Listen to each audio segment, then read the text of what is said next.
Hi everyone, my name is Lee Bowden. I'm the CRO and co-founder at the Shopworks, and welcome to the Workforce Management Podcast. My guest today is Mike Hennessy, Operations Director for the WorkTech Group, and today we're going to go through the 10 biggest issues when implementing workforce management software and how to address them. Mike, how are you today? Not too bad, sir. Yourself? Not too bad, thank you. Always good to see you. When we talk about software, there's always lots of people talking about the advantages and how slick it is and how it saves us time and effort and all that kind of stuff. But I don't find many people talking about the challenges and how we overcome those challenges. So if it's okay with you, that's what I would like to do today. My first question to you is, I hear this expression change management an awful lot, and especially when we discuss a workforce management implementation. So change management, talk to me. What can it mean? And at least, tell us what it means. Okay, so change management can mean at least the following elements here, and for users to consider, because there's quite a lot, and it's always underestimated, I think, in terms of the implementation of the workforce management solutions. The first thing that you may be doing is asking staff members to clock in and clock out for the first time. For some of them, it may well be just visualization that they're in work, and that's sufficient enough. But obviously now what we're asking to do is confirm that they actually worked at the times that were planned, or if they worked different hours, then confirm those hours. Changing the process around time off management. Sometimes it can be Mike is asking leave for a vacation day in July verbally, and that's it. That's the only thing that happens now. It's a process of putting a request in that's recorded on the system. Changing the process around shift swapping as well.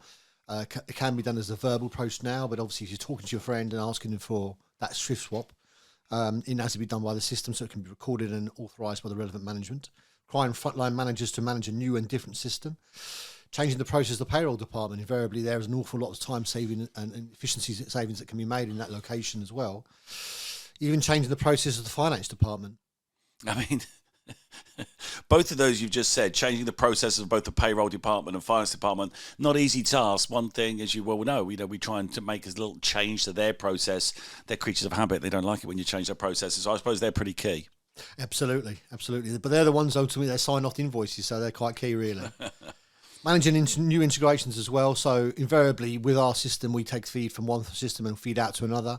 So those integrations need to be managed as well. Training and communication of the new product. Creating new policies off the back of them, which can happen, of course, as well. Complying with GDPR and other regulations. One of the big leaps up from where a lot of staff members exist is not really embracing GDPR compliance issues from when they're existing processes, but in actual fact, when it's all in a database, they're much more concerned, much more focused on those ones as well. Automating many processes, as mentioned above previously, of course. Centralising cost control of some of the processes and moving them to different departments. And implementing AI tools and employee management for the first time. That can also be quite a significant change management.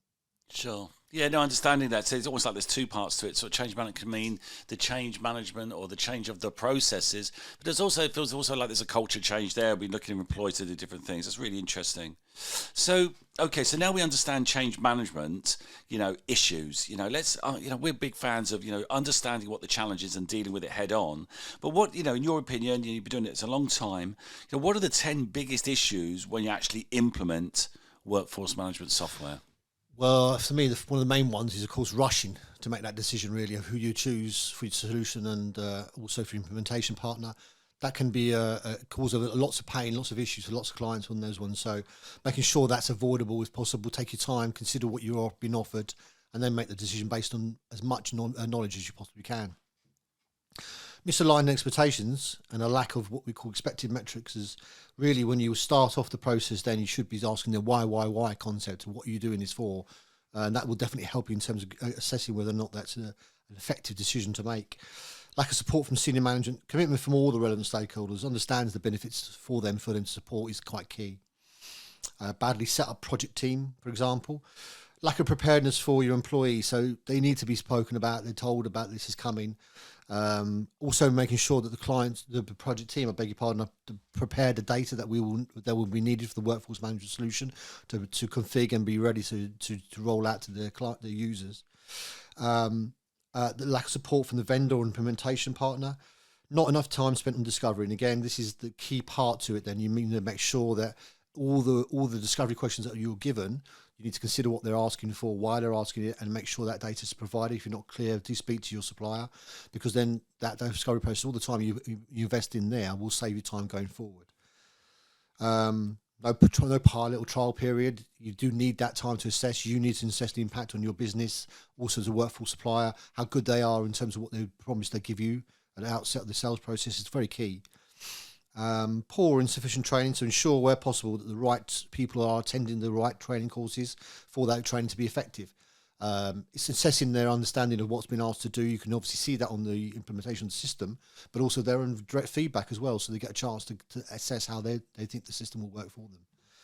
And finally, dropping staff productivity during implementation. If they're focused elsewhere, then that will obviously impact on that. So it can impact on how long the pilot may take. Wow, it's quite a lot there. Very important, obviously, to get it right. And I suppose one piece of advice I suppose we could take from all that is, get a pilot. Get that confidence, get that staff engagement over that, whatever it is, 2 or 3 month process before you go on the wider. Absolutely. I mean, you need to have that ability to assess what's happened and then make that break, think about what you want to do then, and then decide to press the button if you wish to, or move away and go to another supplier, for example. You have that option to do that, but obviously you have that time in the pilot to gather enough evidence to make that decision. Okay, listen, Mike, that's been absolutely brilliant. Listen, thanks for asking. I know they were tough questions. Really appreciate your time. Thanks for everyone for listening to the Workforce Management Podcast. If you want to know more, there's always a subject written, a full article on the website, theshopworks.com. Mike, thanks very much. Thanks, Lee.